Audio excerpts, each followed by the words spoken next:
the world's largest sovereign wealth fund, Norges Bank Investment Management.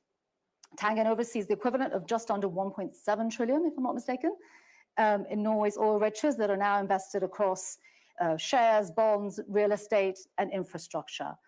That's about $300,000 for every Norwegian, if I'm not mistaken. Quite a lot to go through today.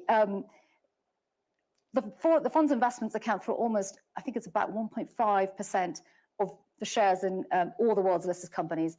So your thoughts and views of impact on small, big business and governments around the world, shaping views on global portfolios, and there's quite a lot here in Davos to be going through.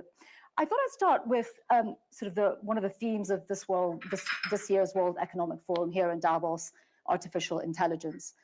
UBS analysts in a recent note said that big tech firms will likely make more headway monetizing their AI spending this year. AI monetization is prived to improve sharply this year. And they're seeing AI adoption picking up right across industries and broadening in 2025. I wonder if you share that view, and how does the actual adoption of AI across business affect how you look at investing in companies? Nicolai, welcome. Yeah. Thank you. Well, we are invested across the world. We are invested in the big AI companies in America. They are a large part of the portfolio, and we have, of course, made a lot of money there. Now, I think what is interesting is to look at the adoption of AI. It differs very, very much from sector to sector. Within research, within pharma, within defense, there are a lot of sectors where they have been, very much integrated. Of course, self-driving cars and so on. But there are a lot of people who are slow in adopting it. And I think it's just a reflection of us as human beings. We are just really slow in changing our habits. And so what we are doing in our firm is that we are putting it in from the new starters. Pretty much everybody who joins us, they know how to code. We are really very loud about it from the top, and we are kind of really trying to get everybody to use it in the middle. So we asked everybody in the firm just before Christmas, how much have you improved your productivity this year by adopting the new tools? And on average, they answered 15%, which is a very big number. And we will continue that drive in 2025. But if you look at across businesses, where do you think, which industries might have surprised you and sort of how quickly they might be looking at adopting AI? I mean, I've spoken to a few finance executives here, and I'm not getting a sense that 2025 will really be a turning point in terms of adoption. No, I don't really think so. I think so far it's very much about automating tasks, which are pretty boring. Now, we are using it in things like helping us. It helps us to minimize trades. It helps us to deploy capital around month end. But they are not really making autonomous decisions for us, for instance, yet. Good. And I suspect that will take time, and that we will always have a human being controlling these things. Right. You've spoken a little bit in the past about the links between climate and finance and tech and finance and all of these strengthening to some degree. Winner takes all in many industries. Largest companies now being linked very much to the same risks, be it concentration geographically or supply chains. I wonder, as an investor, how you go about hedging and managing investments around these risks. Yeah, I don't think you can hedge it. If you're a large investor, I don't think you can hedge it because it's so integrated into everything you do. But you raised several different topics there. And I think what is interesting is that over the last few years, some of these risks are integrated in a different way than they were in the past. For instance, climate and finance, we are seeing from LA just how the climate is impacting finance. We are seeing how it impacts raw material prices through worse harvests and so on. And this is a pretty new phenomenon. Then we are seeing how tech and finance is being closer integrated, how tech and geopolitics are more integrated. So this is all coming together. And I would say just over the last 5 years, the whole investment universe and the way we look at the world has very much changed. Do you think what's the biggest takeaway from that? Is that the predictability of returns or the predictability of where things are going? Is that what's changed most? I think predictability is low. I think there is an argument for being even more broadly diversified than in the past and even more long-term in your thinking. And we'll get to some of that. I think, if I'm not mistaken, you've held a view for quite a little while that that returns would be low, and it hasn't exactly borne out that way. Risk assets have done very well. Where do you see the biggest risk to markets as we go into this year? Yeah. Now you have kind of the things you know about, and then you have the things you don't know about. Now, if you look at the things you know about, there I would say inflationary pressure from what's going on in the US now, and whether you get to a point where investors think that government debt is generally too high across the world, and they want a much higher coupon to finance governments. That's for sure a risk. But what really derails markets is the stuff you never thought about, the things you have never seen before that you cannot model. You know, whether it's a meltdown of nuclear reactors in Japan, or you know, COVID, or the financial crisis, just the things you never had expected or thought about. And these things, they come up every so often, and for sure they will come up again. A few things to unpack there. You mentioned sovereign debt. Where do you see that risk of being most acute in terms of the pressures on governments raising funds and investors taking a little bit of a pause?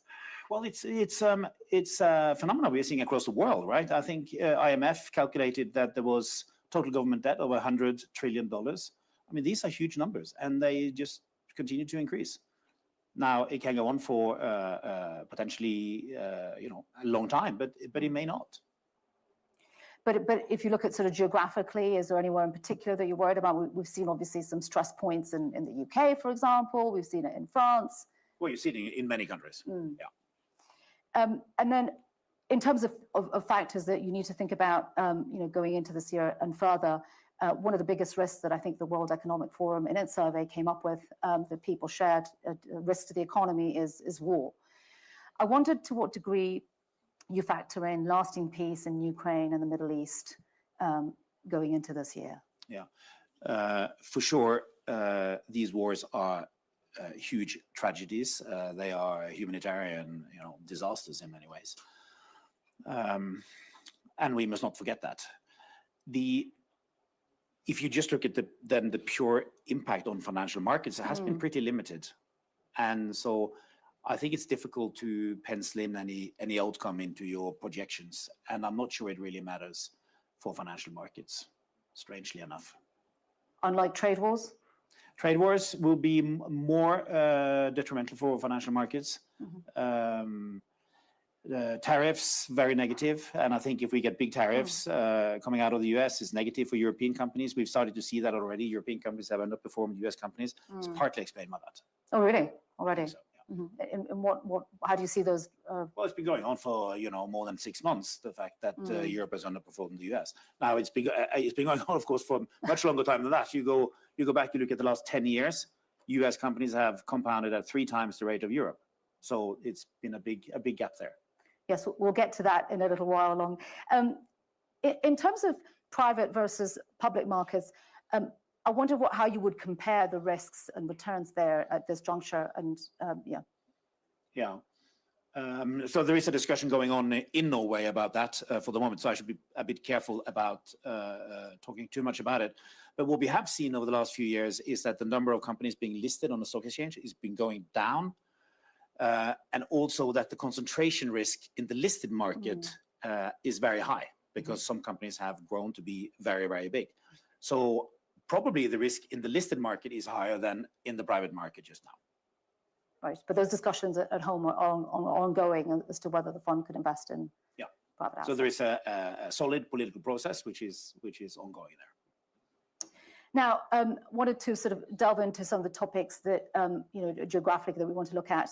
I think it was 2023 when you closed your offices in China, and I think that the decision was an operational one, from what I understood. But I wonder to what degree that also reflects your view on opportunities to invest in China. Obviously, not being there doesn't give you as much visibility on what's going on the ground. I mean, there are some who say that the global growth engine for the last 20 years may actually end up being suffering from a Japanification, if you so will. I wonder what your thoughts are on that. Yeah, I don't have a very strong view on China. We closed down the office we had there. That was just for operational reasons. We moved people and systems to Singapore, where we already had a big operation. So I don't think you should read anything into that. Now, the way I look at investments generally is that I don't feel we invest in China. We invest in Chinese companies, right? We own less than a third of the companies listed in China. And we are seeing, you know, good investments in China as we do elsewhere. And what's your sense as to the economic recovery there, and what are you picking up? Well, what we hear is that it's slow, right? Mm-hmm. Yeah. And do you think China will need to put in more stimulus? I haven't got a strong view. Okay. Now let's move closer to home. Yeah. I think a third of your funds, if I'm not mistaken, are in assets in Europe versus about half in the US. And this is a region that, you know, for some time now has been marked by stagnation economically, political instability to some degree in the core economies for sure, and lack of productivity growth. Be curious to hear your message for von der Leyen and the incoming German Chancellor. What are the top priorities for the EU, and how do you get there? Yeah. First, these are good politicians. I never tell anybody anything. They know very well what to do. But of course, we have the Draghi report as a backdrop here. So, yeah, and it's easy to agree with that. The first thing I want to say is that we got some amazing companies in Europe, right? We got leaders in luxury goods. We got great industrial gases. You know, we got some great pharma companies. You know, industrials in Sweden and so on. We got a lot of good companies, but the life is not being made easy by all the regulations. And, you know, I look at regulations a bit like, so you come into a bar, okay? Now, every bottle tastes really good on its own. It's just that when you pour all of them into a bucket, it doesn't taste so good anymore. And it's the same with regulation, right? Each one of them, they make eminently sense, and they're all very clever and good and well meant, but it's just like the total burden is it's huge. So what would the roadmap be in your view for the EU? Like hold to new regulation and sort of take a pause? Actually, earlier today, I met with you know, the commissioner who's in charge of simplification and so on. So they are on it, but it's not easy. I mean, it's very complicated to simplify. You know, so let's see how it goes. I'm sorry, and this is of course being made even more important because they're rolling back regulations in the US, you know, fast, and so makes it more important to do it in Europe as well. And you know, we got new regulations coming in, like for instance, climate reporting, really important. But you have alternatives between something which is very complicated, it's called CSRD, where you have to report on 800 different things, or you have ISSB, which is much simpler, and which has been adopted by other countries. So, you know, you have the choice just how complicated you want to make it. And then in terms of industrial policy, is there a particular area you think, you know, really ought to take the top slot? I mean, is it energy? You know, AI will be soaking up more energy. Is it defense? What is it that Europe should be prioritizing, would you say? Well, I think it's interesting because historically the EU was focusing in a lot on competition and to making sure there was huge competition in all areas, in all countries, right? So you wanted to have 3 telecom operators in each country. So you end up with nearly 30 in the whole of Europe, whilst you have 3 in the US. So you end up, same in the banking sector, you want to have a lot of banking competition in each country, but it means that you've hardly got any very large European banks. And that focus seems to change a bit now. So there is more focus on making kind of stronger individual companies which can compete with the American companies. Speaking of competing with America, I wonder if we could talk a little bit about Britain. I believe you made a fresh investment in real estate there this week. We have great real estate investments in London, for instance. But we love it. You know, we've obviously seen some tensions in the markets of late, particularly in the bond markets, and some have remarked how, you know, Brexit Britain is vulnerable to these shocks because it's a less core asset post Brexit. And if I look at your numbers, I think Britain represented about 9% of the funds in 2016, is now about 6%, which reflects the weighting. But do you share the view that Britain risks being less core, and what are the implications of that for Britain in the long term, particularly as we've got a new US administration and potentially new trade war? Yeah, first of all, I love Britain. I lived there for 30 years. You know, fantastic place. But what has been happening, of course, is that many companies which previously were listed on the London Stock Exchange have moved to America for several reasons. It's easier to pay executives and the board, higher salaries. Some people argue that there were higher valuations there and so on. So there has been a move, right? So there are fewer listed companies and the market capitalization of the stock exchange has shrunk. And that's reflected in our holdings as well. Now, we don't invest in England as such or, Britain as such. We invest in the companies there. You got great international companies and you got great consumer good companies. And, we think you have good companies there. What should the Chancellor be doing, though, to get the growth economy, get the economy growing again, rather? Oh, she knows that much better than me. One place that doesn't have an economic growth issue is the US, of course. About half of your investments are there. Yeah. What do you think about to spread the risk? And is there a thinking about perhaps rebalancing the portfolio a bit, given the concentration there? Well, you do have a big concentration risk in the US. The thing is that you have a big concentration risk in the world generally in pretty much everything, and it's because this winner takes it all situation, right? So in pop music, there are no more people listening to Taylor Swift than all the jazz music and classical music combined. In football, our fellow Norwegian top scorer Haaland, he's making tons of money, much more than other people, just because he's so good. So this winner takes it all is kind of coming into all parts of the world. It's in tech companies more than other places because you have these platform structures. So, you're on Facebook because there are so many people on Facebook. You take an Uber taxi because there are so many of them, right? So you get this, the fact that they are big makes them even bigger. And then in AI, it's even more extreme because it's so expensive to develop these models. So, this is a development which has been going on for some time, well, for a long time, actually. And I just think it's difficult to know where that's going to end. But are we at a point of an acceleration, do you think? Yeah, on that yes. Feature? No, it's been going on for a long time. Yeah. Did want to ask you what your views on the US, and you've obviously had a change in administration, and you've got the outgoing administration talking about an oligarchy potentially sweeping into America. There has been concerns about potential influence of business on politics. How does that affect your view on the US as an investment proposition? Yeah. So just make it clear first, there are many things we do not agree with, okay? I mean, we do not agree that one should roll back climate efforts, that one should stop looking at diversity issues and so on. So there are a lot of these things which we think will be negative in the long term. But what we're seeing, and also some of the proposals there will be negative for our European holdings. So that's the negative side of it. When you look at the pure American companies and how they are performing financially, CEOs are very optimistic. I mean, it's unbelievable in Davos now. The world is just like totally split. You meet the Americans, it's just like is a real party. You meet the Europeans, funeral. It's just like very, very distinct.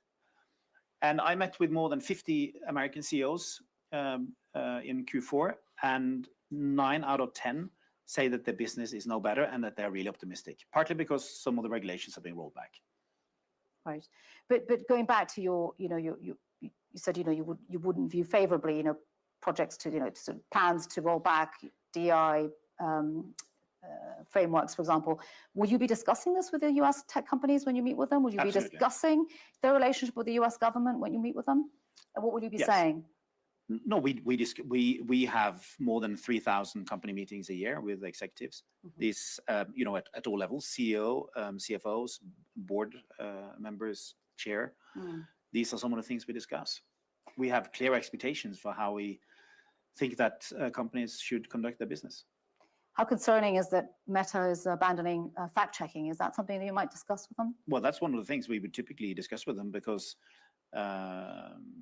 it's in our expectation documents that it's important to do these things. It's also important in terms of children's rights, and so that's also where we cover social media and the implications of this.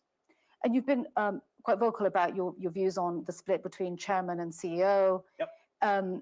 what are you, how optimistic are they that those views are going to be listened to in this current environment? Well, I think it's very interesting. So we think that the chair and the CEO should be two different people. And we just think that's good corporate governance is well established, for instance, in Europe. It's also actually an increasing trend in the US. So 10 years ago, there was something like 40% of companies had the combined role in one person. Now that's gone down to something like 30. These are rough numbers. But so it is moving, we think, in the right direction. What if we could talk a little bit, just briefly, on sort of the diversity issue and Switzerland in particular? The Swiss parliamentary inquiry into the failure of Credit Suisse recently recommended that there'd be a cap potentially on how many foreigners could be on the board of UBS. How would you view that? Well, first of all, they have to do what they want to do in Switzerland. So I'm not designing here, but we own nearly 5% of UBS. As an investor, we want to have the best possible people on the board. So does that mean you wouldn't view that necessarily favorably? Well, I don't think I need to even answer that question. I mean, it's just like, I think you want to have the best people on board. Great. Wondered if I could just quickly hear your thoughts on climate finance in particular, and some of the banking, the alliances that were built around some of the financial institutions to push through net zero targets are being disbanded, or certainly the Wall Street banks have been leaving them. How do you see the engagement between from banks and sustainability over time, and does that worry you that these alliances are sort of weakening? Yeah, it's a worry that these alliances are weakening. At the same time, I would say that we measure companies on what they're actually doing, not whether they're a member of an alliance or not. So what matters is what they do, whether we can measure what they do, and whether they move in the right direction. And what's your early readout on that, on their commitment? No, I think the commitment for many companies remains very, very strong, and I think many companies will continue to do what they've always done because it makes financial sense. Speaking of making sense, you've suggested that companies move away from quarterly reporting to half-yearly, and I wondered what kind of reception to that proposal you've been receiving here in Davos this week. What do investors say? What do companies say? I'm sure companies love it, but companies absolutely love it. I even got a hug earlier today from somebody. You haven't got sorry. I even got a hug earlier today from somebody. No, I think it makes a lot of sense. Doing quarterly reporting, i.e., going through that whole machinery every single quarter, takes a lot of time. Okay, a lot of effort. It's very costly. But more importantly, I think it leads to very short-term focus, dispositions which have as the goal of reaching numbers. It leads to you postponing important decisions and costs related to restructuring. And I just think it makes you a bit less agile as a company. Now, we went from quarterly to half-yearly, and it made our life so much easier. So I think it makes a lot of sense. We are also seeing the development of more companies choosing to be private for longer. And one of the reasons they give us is the burden of all this reporting. So I just think if you believe in a well-functioning market, I think it's better to do half-yearly reporting. But isn't there a risk of less transparency, particularly in certain sectors which are more complex? Have you not heard many concerns about that? No, we don't think that's the case. You need to have very, very deep and detailed reporting every 6 months, and then if there is a big change of developments, then you report it. But that you have to do anyway. And have investors that you met with here also received this positively, or is it mainly companies? It's generally perceived positive, and generally you have the opportunity to do this in Europe and some other places. So we think this is a natural thing. And have you had any engagement with regulators on this yet? We have also spoken to regulators. And? So that depends from where they are and what they think. Any sort of indication of their thoughts? Well, as I said, in Europe, it's already allowed many places. In the US, that's not introduced yet. And I know that, in terms of regulation, they might introduce new things. I'm thinking about new assets. I'm thinking about crypto. I realize this is not part of your portfolio yet. Yeah. I wondered if you could... I think you can even drop yet, because I don't think it will be anytime soon. But what are your views on central banks, for example, establishing Bitcoin reserves? Is that a good thing? I haven't got it. We are situated within the Norwegian Central Bank, and our chair is the central bank governor. So all these type of questions we would refer to the central bank.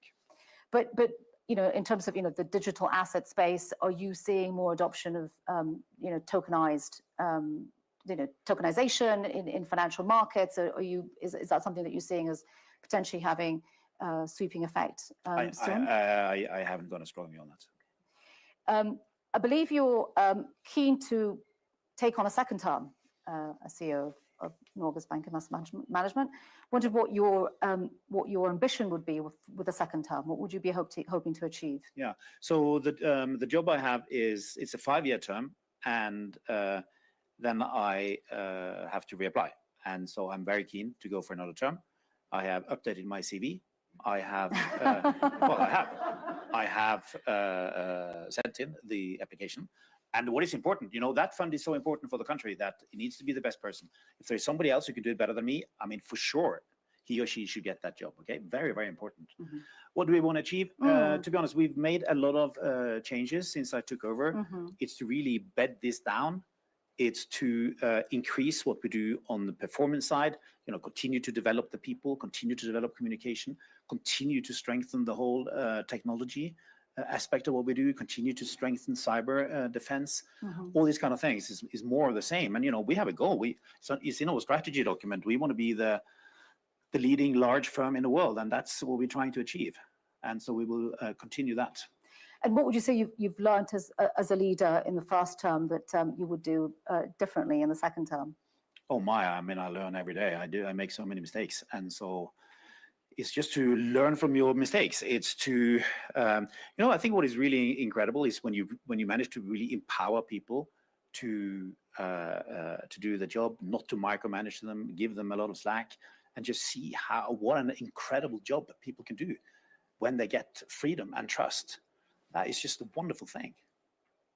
Excellent. And does anyone in particular that you've looked to as a model leader in your life? Well, the fun thing, so I'm not going to market our podcast, but actually I am going to market our podcast because we have a wonderful podcast called In Good Company, where we talk to the best leaders in the world. We have now interviewed 100 of them, and I steal good ideas from all of them. Most of the interviews we come out of, I think, wow, that's a great idea. We need to steal that one. And that is just like fantastic. And then you put them into practice. I'm sorry? You've put them into practice, have you? Totally. So I wanted to go back to sort of, the bigger themes from the World Economic Forum this week, the outlook for the economy, and just leave with some thoughts from you on that. What's your sense as to the concern? What's your sense as to the magnitude that tariffs of impact that they could have on inflation, for example, and the outlook for interest rates? Are we in a higher for longer environment? I think we probably are in a higher for longer. What we are seeing is that the initial comments about tariffs were, we were talking about huge tariffs. What we're seeing now is slightly smaller tariffs. So let's hope that we can just muddle through this whole thing. I mean, that's what generally happens with the world. We muddle through difficulties, and typically we end up in a pretty good place. That's what's happened historically. And optimists make more money than pessimists, and they have a better life. But do you think that, and do you worry about potential repercussions in the way of, for example, currency wars and the volatility that might spark? Well, that's so that would be a worst case scenario. But let's just hope we don't get into that. The hope is not a strategy, though, is it? No, hope is not a strategy. And then one final remark, if I may, just back to the theme of potentially the increase of conflicts of interest between policy and companies in the US. To what degree should one look at that, perhaps through the prism of an economy that might not be as competitive or efficient as we've been used to? The US has obviously been an economic model that the world has looked up to for quite some time. Is that something you think about? Well, we think about it, but we invest in the companies, and we try to keep this very company specific. And so, of course, it's something we talk with management about. But in terms of investigating it as a bigger picture, I think we leave that to you journalists. Well, we observe, we report we report the facts. We don't take views on that. Thank you very much, Nicolai. Thanks for your time. Thank you. And thank you.